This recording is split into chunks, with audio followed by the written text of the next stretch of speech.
Welcome to லக்ஷராஸ் kitchen.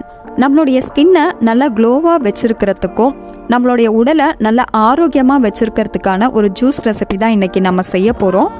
Carrot, beetroot, coconut இது மூணையும் use பண்ணி இந்த ஜூஸை நம்ம செய்ய போகிறோம். கோகோனட்டில் நோய் எதிர்ப்பு ஆற்றலை அதிகரிக்கக்கூடிய தன்மை இருக்குது. அது மட்டும் இல்லாமல் வாய்ப்புண், வயிற்றுப்புண் இதையும் சரி செய்யும். ஆரோக்கியமான முறையில் உடல் எடையை அதிகரிக்கணும்னு நினைக்கிறவங்களுக்கு இந்த கோகோனட் ரொம்பவே பயனுள்ளதாக இருக்கும். இந்த ஜூஸை எப்படி செய்யலான்னு பார்க்கலாம். இது செய்கிறதுக்காக 1 கப் அளவுக்கு கட் பண்ண பீட்ரூட், 1 கப் அளவுக்கு கட் பண்ண கேரட், ஒரு சின்ன துண்டு இஞ்சி, கொஞ்சமாக புதினா இலைகள், 1/4 கப் அளவுக்கு கட் பண்ண தேங்காய். இப்போது ஒரு மிக்ஸி ஜாரில் நம்ம கட் பண்ண பீட்ரூட்டை சேர்த்துட்டு கட் பண்ண கேரட்டையும் சேர்த்துக்கலாம். இது கூடவே சின்ன துண்டு இஞ்சி, கொஞ்சமாக புதினா இலைகளை சேர்த்துட்டு கட் பண்ண தேங்காயையும் சேர்த்துட்டு தண்ணி சேர்க்காம கிரைண்ட் பண்ணி எடுத்துக்கலாம். நல்லா இந்த அளவு அரைப்பட்ட உடனே இதில் தேவைக்கு ஏற்ப தண்ணியை சேர்த்துட்டு கிரைண்ட் பண்ணிக்கலாம்.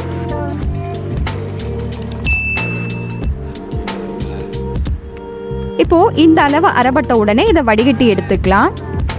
கேரட்டில் விட்டமின் ஏ ஊட்டச்சத்து இருக்கிறதுனால கண் சம்பந்தப்பட்ட பிரச்சனைகளை ஏற்படாமல் பாதுகாக்கும். அது மட்டும் இல்லாமல் ஞாபக சக்தியை அதிகரிக்கும். நம்மளுடைய பிரெயினை நல்லா ஆக்டிவாக வச்சுருக்கோம்.